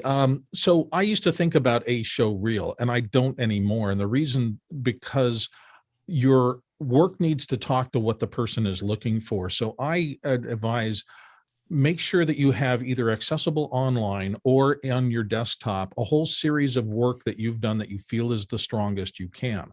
And then if somebody wants to hire you, if you're going to apply for a job, think about which of those pieces is the strongest argument for you fitting that job. Send that to the person first, and then follow up with something else. What you don't want to do is have a show reel that has 6 dramas and then a comedy, and send that to somebody who's looking for comedy, because they may watch the first 2 and say, this person can't do comedy. It's that idea of, we're in the digital age, you can customize a pitch reel, or you can have 10 clips on the internet and just send them the ones that fit best. I think that's better than a show reel. Go ahead, George. Stuart, I'm reading it from the perspective of what I do on the AV side. Like, for instance, last week I did an AWS show for PSAV. It was not my show. I posted a couple of things about it, but I blurred out any kind of content that's belonging to AWS or PSAV. What I will say, what Office Hours has taught me, and what we're doing now, is that when you know you have something coming up, you don't really need a show reel. You can actually create a presentation and present it as a show reel to your prospective client. With Keynote and all other technology that we have, that's what I'm more focused on right now, is creating something specific for a particular client that you're going after. Absolutely. Go ahead, Schy. Second and third, all of what Bill and George have said. And again, my mantra is usually, who's your audience? What do you want them to do? And to Bill's point, don't overwhelm them with too many different things that they don't need. And there was a production company here in town, Victory Studios, I ended up working with after many years moving here to the Seattle area, because the hiring manager said, I love you, Schy, but I don't need you till I need you. If this was a job interview and that question was read out and I was to go by those 3 answers, none of the 3 of you would actually get the job. The question was, if you're not an actor, director, or cinematographer, should you worry about a showreel? Not content for the showreel, but should you bother to have one? And my answer for that is yes, because you want something to demonstrate what you were involved with in the past, who hired you, and that those people respected you enough to give you a job and keep you employed. So I've worked in radio and games and TV and worked at ILM and Lucasfilm. I've worked for a lot of big companies. Never had a showreel, ever. I thought about it. I think about editing them. I think about trying to put it together. I never get around to it because I'm too busy doing work. so it's like, I've never had a showreel ever. And I completely rely on my network. Like I completely rely on the number of the people that I know, the people that I've already done good work for. And every job that I've gotten in my entire career has been, I've never gotten a job from a resume. I make resumes mostly for government projects where they say you have to have a CV. So every once in a while, you can always tell when mine gets updated because it's like, oh yeah, I have another job, some GSA something or other that I have to deal with.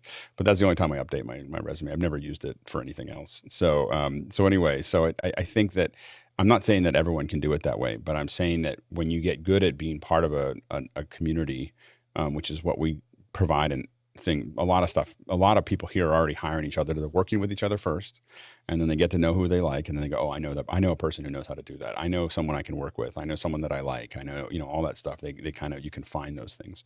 Go ahead, George. Stuart, I'm just going to push back a little bit. I'm just going to say that most of the jobs I work on does not belong to me. The content does not belong to me. So it's hard for me to take any of that. And I could spend an entire year working in the AV production, and it's for someone else. So I make it my business not to use content from other folks.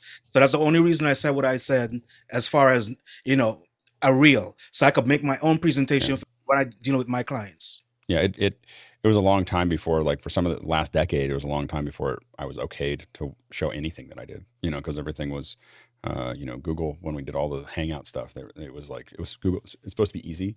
Hangouts are easy. We used to joke about that. And we have all those behind the scenes photos. We couldn't show anything until they said it was okay. So anyway, next question. Stefan Fischer in Würzburg, Germany is up next. How do you build up a community to start a group or like office hours? Do you start with your already established network of friends and professionals, or is it more an open invitation? And how do you deal with people you don't like? Go ahead, Schy. Seth Godin's comment is 10 people telling 10 people. So starting small is the mantra there. And yes, start with your friends, but also understand they may not be the ones that hire you, and your mother's always going to love what you do. So again, the other concept is, and kind of back to the last question, is what fish do you want to get in your boat? So consequently, who do you want to be hanging out with? What bait do you want to put on the hook to get to the kind of location or thing that you want to accomplish? Go ahead, George. You guys are making all the great questions today. I could tell you my gig last week, there was a couple of folks backstage that I don't necessarily get along with or I don't really like because of their work ethics. But you just have to try to make the best of it. We're in a big ecosystem. So, by the way, I love all of you. We're in a large ecosystem, and you really have to try to get along with all the crew that you work with, even if you don't like a particular person. It's just all about, getting the job done. Mm-hmm. Yeah, go ahead, David. Yeah, and to the people you might not like, they're probably your best teacher. So lean into it and kill them with kindness. Yeah. I mean, being able to be on a set, you can tell people who are really good at this when they can take it. They can take a hit on set, and then they just nod and just, okay, what do we got to do next? And they'll shorten it, and they won't get into an argument. They won't tie into that. And I can't say that I've always done that. so I can be a little, especially I've learned not to text people because I can be really rough on text in a way that I'm not in person. And so anyway, you want to be kind of careful with that. As far as starting a community, it's find communities that already exist and then serve them. Serve those communities with, that's how I got into everything. Is I'd show up at a user group and go, I can talk about this. Like I'd sit and be in it for a little while. And then I was like, I'll do a presentation next week. This is like a local user group on how to use Photoshop for broadcast, or how to do this, or how I'm learning something.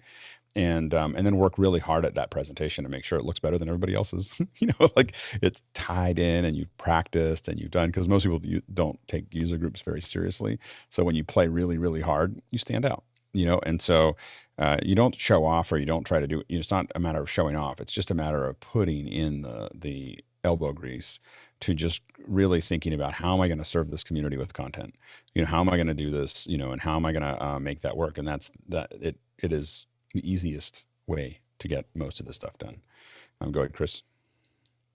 I heard you say how I know how to use Photoshop for broadcast. I can't remember exactly what you said, but it was like 15 or 20 years ago. I can't remember when it was, when I first met you. I was asked to come to Pixel Core, and that was the topic that I talked about. Oh, did you? Like, how do you and back then, prior to HD, the trick was you had to learn how to deal with non-square pixels, and once you got over that, the rest of it's super easy. It was just it was funny that you said that. Yeah, it was. I think I did that talk 30 years ago, you know, for in Denver for you know, the, I don't know, new media user group or something like that. And I was, I don't know why Alutha asked me to come and talk about that then. So it was because I try not to, you know, like you have to, because you were more in it at that time than I was, you know, like, you know, it changes every year. And so you were the expert, and I had done it 10 years ago and didn't mean anything anymore. Next question. Douglas Carmichael's up next. And he asks, would there be a place for using the Belfast method or the Mobley process in the mainstream production world yet? I think it's on its way. I think that's kind of a first hour question that slipped into the second hour. I think that, what I would say is that those kinds of things, I just want to point out the Belfast method and the Mobley process and Office Hours 2.0 as it comes in is going to be an exceptional, they are built like they are, I mean, at least Office Hours 2.0, and these ones to some degree are opportunities, but it's built to give people a step in, you know, to give people a safe place to learn how this all works and how to get it all done. So again, I would highly recommend watching them for a while. You know, you don't have to jump in immediately and say, I can do it, but watching the conversations with Tony Mobley on Wednesdays and the Belfast process on Saturdays, these are do not miss things if you're trying to kind of figure out how to get in. Like, just watch them. Learn from what's happening, ask those questions, have those conversations. And when you're ready, take on a small role and play with it and learn from that whole thing, because you're doing a couple things. One is you're learning. You cannot learn just by watching. You have to do it. You have to make the mistakes. You have to realize, oh, I don't understand how that actually works.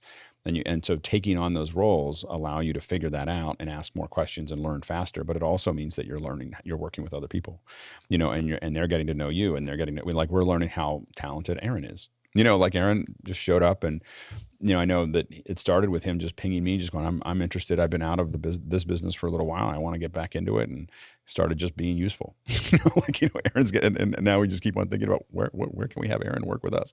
So, you know, but that he's a great example of having all of us start to pay attention to that, because he's just quietly doing great work, you know, and that's a really, really great example. Go ahead, Chris. I remember when I started getting into producing sports, not watching sports. I'm not into that, but I used to, excuse me, really want to just sit, watch a program monitor, or watch from the back of the control room and listen to all the chatter on comms. And by participating in these things, just observing, it is a master course in production. You'll see things that you go, wow, that was really awesome. You might see things that you say, wow, that was a near miss, or, you know, a big mistake. But you can take from all of those things. So even if you're just logging on, like I logged on to After Hours, and they guys were in the middle of Tony's show. I didn't realize it was happening at the time, and that's where I got to see Aaron. I was like, wow. So listen in. It's a huge lesson. And you almost never get to see that, you know, in broadcast. You know, people don't want to do it because we're not known for, you know, in production, people are not known for clean shows. You know, it's not the first thing you think about when you think about a live production. And so you have to most of the time they don't want to talk about it. And they also don't want to show what went wrong, because a lot of times as a viewer you won't even see it. Like, for what we think is a disaster, oh my gosh, we couldn't use that whatever, or we couldn't cut to that camera the whole show, or whatever. We just think we lost the show, and most of the time people just don't understand. It's just a long cut there, you know. Next question. Chris Hornberger in Wilmington, Delaware says, comment to Bill's point about knowing who is the direct boss. When the boss gives you instructions that negate previous instructions, be sure there's a paper trail and then give them exactly what they ask for. Don't interpret. There's always a reason. So it's more comment than a question. Yeah, absolutely. Yeah. Next question. Moving on to Noah Sargent, Fullerton, California. How do you balance working on freebies to working on paid projects? Go ahead, Bill. So for me, and this is a personal thing, when I started getting successful enough that I was able to do a few volunteer works, I limited it. Number one, I said, in every successful year, I'm going to try to reserve 2 projects to do them pro bono. I would try to vet all the requests that came my way. And my criteria was that I wanted something that was outside my wheelhouse that would stretch me. And I wanted something where I could use creative control that I didn't have when I had clients telling me exactly how they wanted the video done. And so I would use those pro bono projects to make myself better at what I would do, to stretch.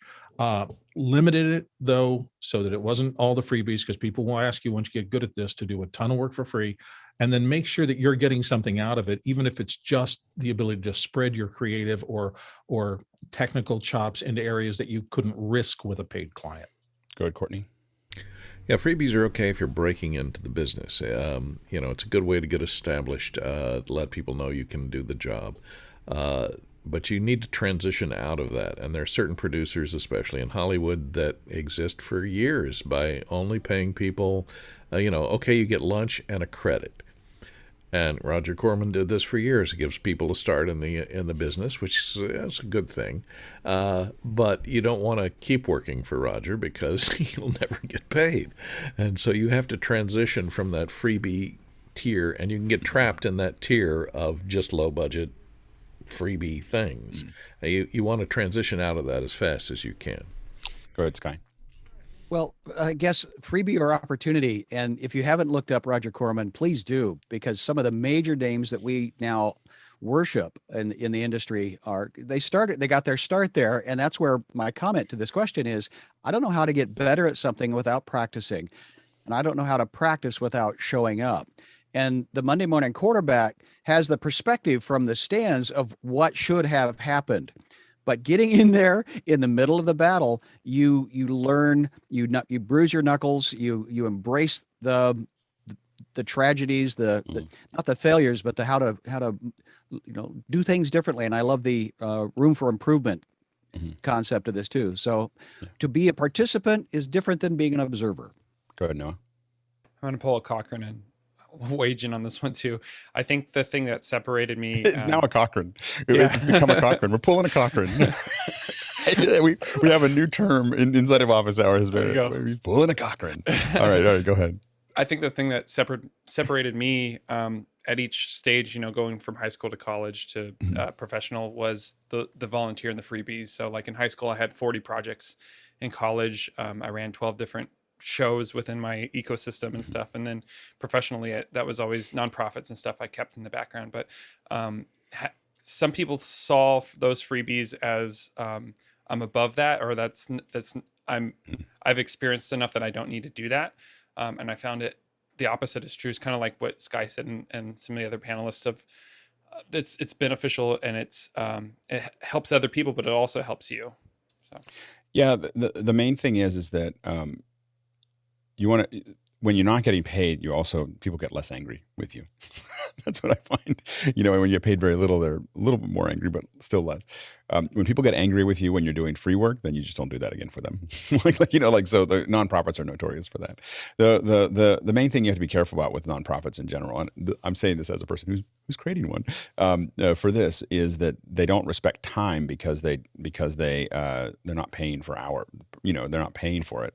And so the thing is that you have to be very careful of nonprofits in general, but they are great places to test and train and figure things out and be, a lot of times if I'm doing something for a nonprofit, it usually means I'm doing something I've never done before, or I'm doing something that I don't know very well, and so now I want to go out and do it. So there's lots of free things that I do. I have to admit, my big thing is that I just stay busy.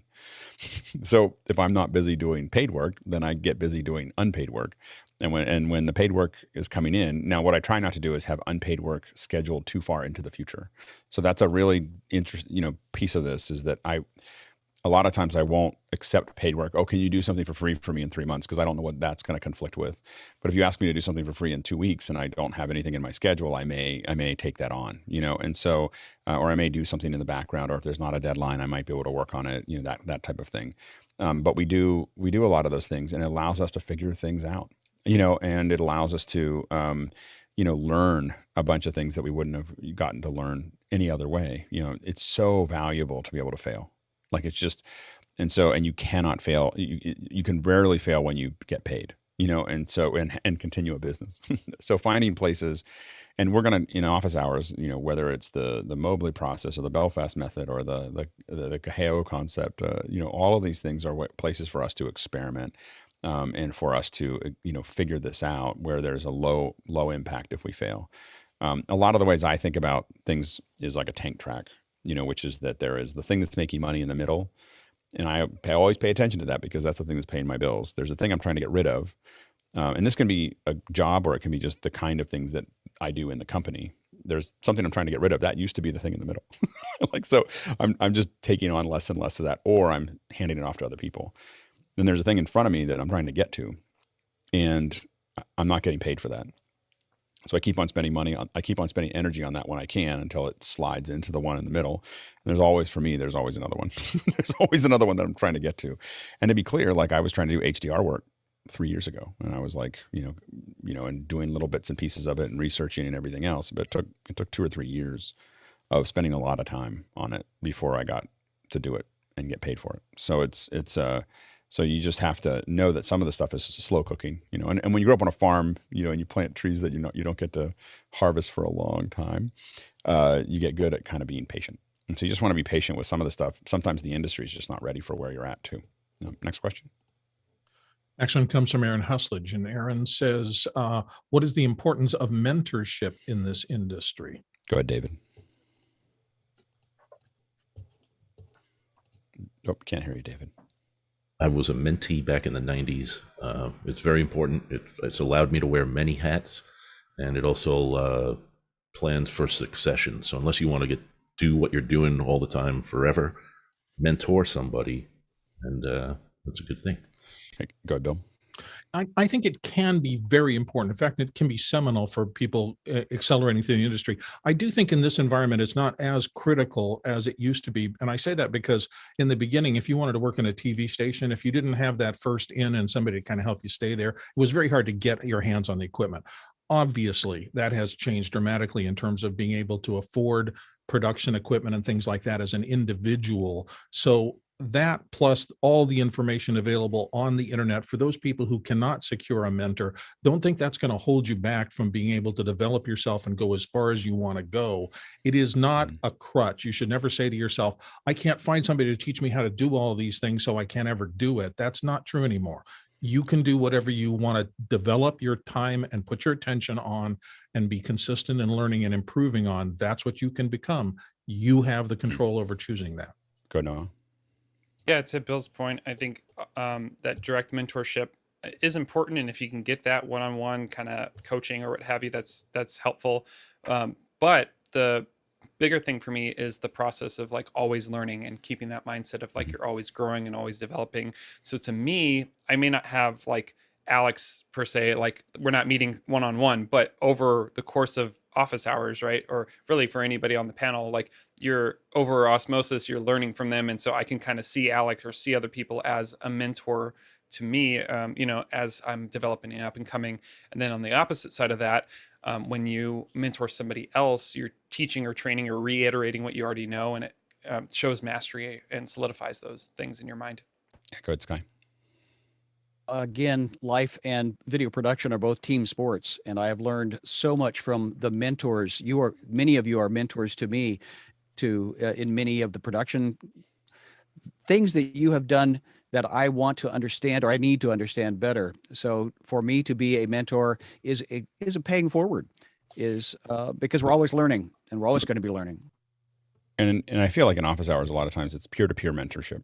Like we're all mentoring each other and we're all mentorees of each other in a way that I haven't seen anywhere else, where we just are constantly, that's what I'm constantly learning from everybody here, and hope I help every once in a while, but I'm constantly getting a lot out of it. When you have the opportunity to help other people learn how to do that, the next thing, there have been a lot of people that I've helped move forward. I could just see that they had a spark.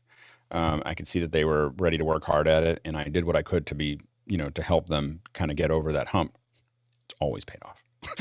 Let me tell you, always paid off. So when you have the opportunity to help other people do that, I think some people get into their own thing and they don't lean back. And there's a couple that I've regretted that I just didn't have time, or I didn't give them the time to do that. And they did really well. And I was like, I wish I had helped there when they had asked for it. So always look for the opportunities to help, because it is, you're building your network over decades. You want to think about that as you're not thinking about how do I go and hand out my card. That's like almost worthless in my opinion.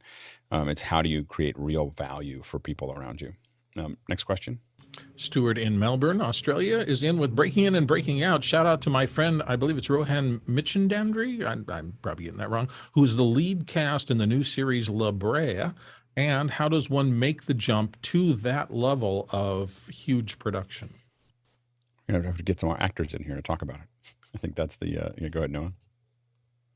Yeah, I think it specifically at like high-end Hollywood productions, it's just like everything else. You got to network your way in. On the acting side, it's a little different, where you have actors. And one thing that I've constantly heard from a lot of actor friends is they go through workshops on a regular basis, and that costs money. And so they have to create this kind of flywheel of getting jobs, getting workshops, honing in their craft, and just practicing. Yep, Bill. Yeah, I was going to say the same thing. I think there is kind of an industry for that, because acting is a bit unusual in that people start out very young, and there is a need for child actors and things like that. So they have a kind of a farm team that works through agents, representation, and workshops, where you get the young people who are good at that, have some skill in it, and they are brought up so that you have an availability of quality actors who are very young, who might not have had a lot of formal training. Go ahead, Schy. As the actor, I knew that I could be the bacon or whatever you wanted. But as the producer or the director, yeah, I kind of need that person to be that person, unless you are so stunning that you bring something completely unique, but moves my story forward. So yeah. I know it's hard because you're putting yourself out there, but try to take rejection, not personally. It's just you don't fit that role. How I broke into a new market with voiceovers was I'd been doing voiceovers for 2 years, character voices. I went to a character voice class, stood out, and then of course started getting work because the teacher was telling people, like the people call a teacher, like, who can I find for voices? So to point out to Noah, taking the class exposed me to someone who was, generating talent. Next question. Noah Sargent in Fullerton's back with, how did your first paid clients, where did they come from? Go ahead, Stuart. Local community. And I'll anecdote this. Oh, by the way, Bill Mercandone. Thank you, Stuart. Yeah. Okay. My first paid gig doing anything with a camera was taking photos at a dancing concert that my sister and myself and my mother and my little brother and my dad were all involved in. The groups that surrounded that. They were all part of the community. I borrowed my sister's EOS 90, which is an ancient a film-based Canon camera, and I took photos for a family one year, and when other people saw the photos, they liked them. They asked if they could get a copy. So the next year, I put photos on boards and let everybody see the photos, and if they wanted to do copies, I could go and order, they could pay, and yes, I made a tiny little profit, not huge, but that was my first one. And again, it was community, being present in the community and offering something to the community. Good, John. So it's an interesting story. So I've been on Office Hours since the very, very beginning, first day, and created a new company based upon everybody failing out digital first events. So we created a company last year. Our first paid clients came with referrals from within Office Hours. And so trust me, Noah, if I get a gig in LA, you're going to be the man running the show. Go ahead, Chris. When I dropped out of college the first time I got a job in a TV store, I thought I was getting into television. I was wrong. But I did have a customer come in, and he was trying to buy a camera to do a thing. And I started talking with him, and I go, I could do that. And so he flew me to Arizona to do a job for him. And I'm still working at the TV store. I was like, and it was awful. It was horrible. but he paid me. Go ahead, Guy.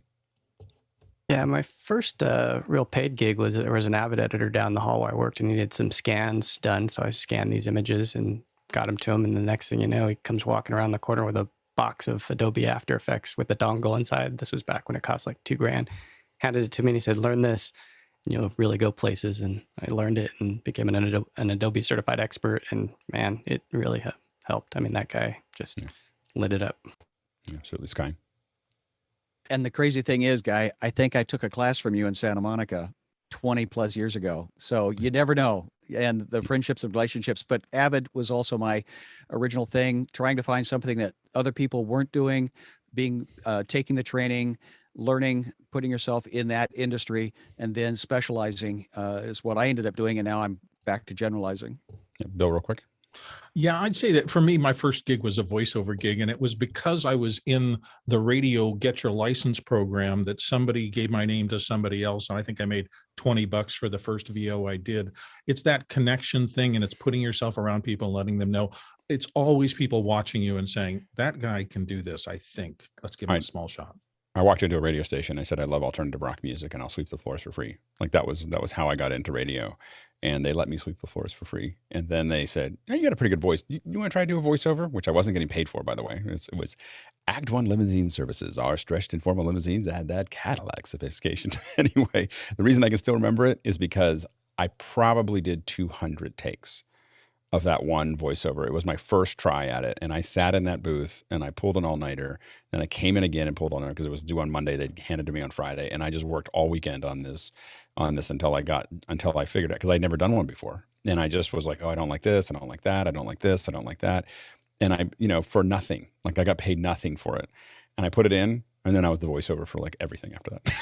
Because it was better than almost any other commercial that they've had. I had very quiet, very cleanly like figured all this stuff out. And then suddenly, not all the stuff, but I did a lot after that. And then it turned into a business. But the reason I tell that story is because there's so many times when I've just gone into something that isn't paying very well or doesn't pay at all. And I still treat it, I just play really hard, to make sure that it comes out well, and that pays off often. Not all the time. I learn a lot no matter what, but it's really dangerous for you to take on an unpaid job or a low paid job and treat it like an unpaid job or a low paid job. That's how you waste a lot of time. Next question. Noah Sargent, Fullerton, California says, is corporate video typically the highest profit margins? Go ahead, Bill. Profit margin, probably not. It's probably the biggest market overall because there's so many corporations. I would think that in terms of margins, I mean, those crazy movies like Napoleon Dynamite that get produced for $1 million and make 200 million, the margins are much bigger in some niche things. But if you're looking for, there are a lot of jobs out there, a lot of opportunity. Corporate is where a lot of the money gets concentrated. Yeah, go ahead, George. No, I would say between the three corporate association and nonprofit, I think live right now for me, it's always been the highest profit margin. And like Alex always says, we're stressed out like the first 15 minutes of a live stream, and then when it's over, we pack up and we walk away. Good, Chris. That's not the same in post, but I would say definitely there is not a broadcast or cinematic job that you could offer me that I would take over what I'm doing now. I think that I think the money is best in corporate because you're talking about companies that, sometimes their market cap is valued in hundreds of millions, if not billions or trillions even. And they understand the gravity, and they will throw almost anything at making something just right. Yeah, it's good money. Yeah, national television advertising commercials, pay well and always paid well. They may not necessarily have the highest profit margin because they are working for those corporations as a subcontractor. Yeah. But usually if you're working your way into the industry, and you're not a producer, if you're just a technician or something like that, highest wages you're going to find is probably in commercial production. Yeah, I vastly prefer corporate over entertainment. I find that entertainment has a process of the way they manage budgets that you just feel like it's death from a thousand cuts, and it's just, I find working with entertainment producers there's a handful of them that are probably listening to this right now. I like you guys because I answer your calls. If I'm answering your calls, I still like you. But I very rarely, I usually will turn down entertainment stuff when I can. Now the company, our 090, does do entertainment stuff, and there is a lot that can be done if you get into a so my boss, Mark, is very good at this, of how to manage his budget so that entertainment understands it, and how to put it all together, and how to make sure that they're getting what they want and everything else. And so, but he does most of those. so I help where I'm needed, but and he's really good at it, and he works with a lot of big entertainment companies. That's the other half of the company. For me, I prefer, I vastly prefer corporate because it's just, it's not as much a model. Like there's not a model like, hey, we want to make a great piece of content, and it can be something that's imaginative and a process. And to Chris's point, people are worried about brand, and they're playing a much bigger game. Brand, the damage to the brand, it's not just the product. It's a the most expensive thing in a corporate event is failure. And so they'll put money into things that are, and it's not necessarily, I don't know if I would say that I get highest margin, but I think I have budgets that I know that I can do the job in. That's the difference. Next question. Noah Sargent's back from Fulton in California. How do you break into live sports production specifically? Go ahead, Chris. No, if you were in the Indianapolis area, I'd say go find our friend Doug Ferguson. Yeah. He's always looking for people to help out. But in the old days, to get into broadcast sports, you usually started working the jumbotrons in the stadiums. You probably have to know somebody, and you have to have a body of work that they can look at and go, oh, this guy knows what to follow. Yeah. That's what I would do. It's a tricky one, because what's funny is that broadcast live sports production always needs people. It's always short people, but they never want to bring somebody in that they don't know. So it's just like a weird, like I got to work on something. I worked on an NFL game, and I was an A2 for the hike. When you hear the hike, blue 22 and blue 21, there's an A2 for that. And the job is that it's really, really cold in Green Bay, and you have to run memory cards. Like, that's all I did. And this was only a couple of years ago, so I was pretty experienced. It cost me way more to do it than I got paid to do the project. But I learned a ton, and I met a bunch of people, and the main thing is that if you can find someone, if you see someone like that you can help or whatever, remember that there's a lot of people with dreams, and they have their own projects that are outside of work. And that's what office hours kind of gives us the opportunity to meet a lot of people. Helping them with their dreams is a great way to make friends. So that's when we talk about the free work. When someone's trying to, hey, I got a weekend project that I'm doing that doesn't have any budget, and whatever, again, don't go crazy. Don't run yourself into the ground, but know that that's the kind of thing when you help those folks doing something that they care about, then they go, oh, that'd be a good person to bring in. So, and hopefully we're going to continue to grow our network here, so that you get to meet more of those folks. Next question. Next one comes from Noah Sargent again, and he says, how do you break into concert production? Go ahead, Chris. What I would do, and Noah, I sent you a link in Discord. What I would do is take your cameras, find a band you like, a local band, shoot them, get in their face. Everybody loves looking good. Everybody loves looking like a rock star. Mm-hmm. Make them look like a rock star. I had to turn down, after making that video, Noah, I had to turn down a ton of offers to start doing like concert videos, because, go back a couple of questions, there was much more money in corporate. Yeah. But the guys really enjoyed it, and they actually offered to play a birthday party for me in return. It was a U2 cover band in the Bay Area. They're no longer together because their Bono moved back east, but they were awesome. They were as good as the real boys. Go ahead, Bill, real quick. These are I call them lifestyle production gigs, and literally sports, concerts. you're in there, and if you want to hang with those people, you really want to get into the lifestyle of that, because what do sports teams talk about? Other sports teams and stats and all the rest of that. If you're not completely conversant with that, you're not going to fit in as well. That doesn't mean people from the outside can't come into a job and leave, but if you really want to build a career in it, you got to have, I think, some passion for that. Same thing with concerts, same thing with, like, if you want to do art videos for the art world, if you don't understand that world, the big names in it, and can converse with the people who are building their lives around it, you won't fit in as well, I think. And I just don't know anybody that got into anything like that without just an enormous amount of, nug work, just elbow grease, no pay, little whatever. Getting into that industry is just always there's a lot of people that, especially because it's cool, there's a lot of people that are willing to do it for very little. So you just have to kind of prepare yourself for what it's going to take to get in. And it can be worth it, but it takes a lot of work. Next question. Chris Hornberger in Wilmington, Delaware is up next with a weird question. I love Aaron Sorkin's Sports Night TV show. How reflective of real broadcast is it? As a layman, it seems like they had some decent creative consultants on board. Go ahead, Schy. I'm sure they do have creative consultants that are going to, but truth is always stranger than fiction. And you only have so many minutes to tell that story. So from a beginning, middle, and end, they're going to be telling you a story that is a reflection of what the reality might have been. But understand that if they're doing it with commercials, they've got to bring you back to the next scene after the commercial break. So it's always going to looking at entertainment. We're just out of time, so, and because it's the subject, I'm going to finish the questions, but we're just going to keep moving. So next question.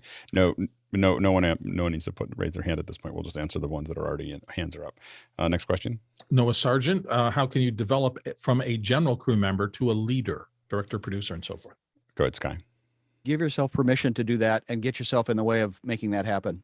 Yeah, go ahead, Courtney. There are several known paths up. You find more cinematographers move into director. You find more PAs move into producer. You seldom find a technician like a sound mixer move to director. So there are certain pathways, mainly around the creativity or vision offered to move up to that particular job. I think the big thing is you get in, you do your job really, really well, you're really reliable, and you make friends with the people that you want to work with in the future. So at lunch and in informal, but don't go over, it's the over talkers that think that that's what they're doing and they're not. But I know I've already worked with you, Noah, so I know that you're not that person. so anyway, but you're a good example of work hard, be reliable, and be ready to just do what needs to get done. Next question. Douglas Carmichael up next with, I've thought about building a small virtual production studio at home. Could I build out a setup where I could work on both remote productions and remote technical support consulting? My skills are both in IT and audio media. Yeah, I think absolutely. Just think about how you're going to pack it in a car. If you're going to do something remote, or if you're going to try to get remote productions and remote technical, and then you don't have to worry about that. You just have to think about who you're going to tie into. And so just work on the remote projects. Next question.